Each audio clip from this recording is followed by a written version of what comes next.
ഈശോ മിശിഹായ്ക്ക് സ്തുതിയായിരിക്കട്ടെ. ഇന്ന് മെയ് 17 വിശുദ്ധ പാസ്കൽ ബോലോൺ. ഒരു കുഞ്ഞ് ആദ്യമായി വിളിക്കുന്നത് അമ്മയെന്നാവും.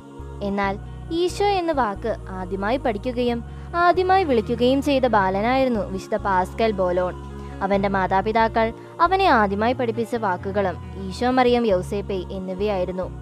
1540 മെയ് 24 സ്പെയിനിലെ ഒരു ക്രൈസ്തവ കുടുംബത്തിലാണ് പാസ്കൽ ജനിച്ചത്. അന്നൊരു പന്തക്കുസ്ത ദിനമായിരുന്നു. പന്തക്കുസ്ത എന്ന വാക്കിന്റെ സ്പാനിഷ് രൂപമായിരുന്നു പാസ്ക്. പരിശുദ്ധാത്മാവിന്റെ ദിനത്തിൽ പാസ്കൽ ജനിച്ചതിനാൽ ആ ബാലന് പാസ്കൽ എന്ന മാതാപിതാക്കൾ പേരിട്ടു. വിശുദ്ധ കുർബാനയോടുള്ള ഭക്തിയാണ് പാസ്കലിനെ ഒരു വിശുദ്ധനാക്കി മാറ്റിയത്.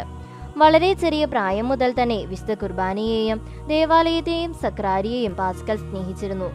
ആദ്യമായി ദേവാലയത്തിൽ പോയപ്പോൾ കൈക്കുഞ്ഞായിരുന്ന പാസ്കൽ സക്രാരിയിലേക്ക് തന്നെ നോക്കിക്കിടക്കുകയായിരുന്നുവെന്ന് പാസ്കലിന്റെ അമ്മ എലിസബത്ത് ജൂബേറ പറഞ്ഞിട്ടുണ്ട്.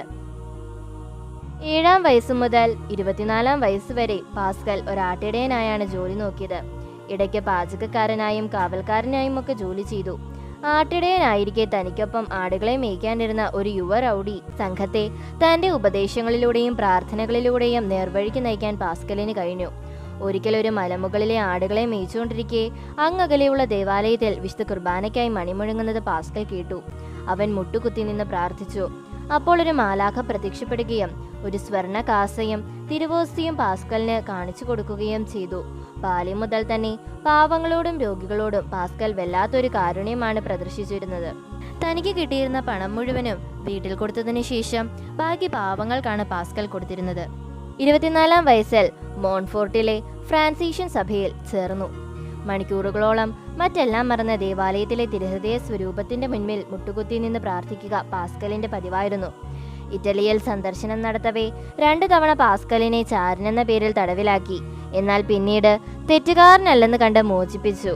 എന്നാൽ ഒരു രക്തസാക്ഷിയായി മാറണമെന്നുള്ള തന്റെ മോഹം സാധിക്കാതെ പോയതിനാൽ പാസ്കൽ ദുഃഖിതനാവുകയാണ് ചെയ്തത്.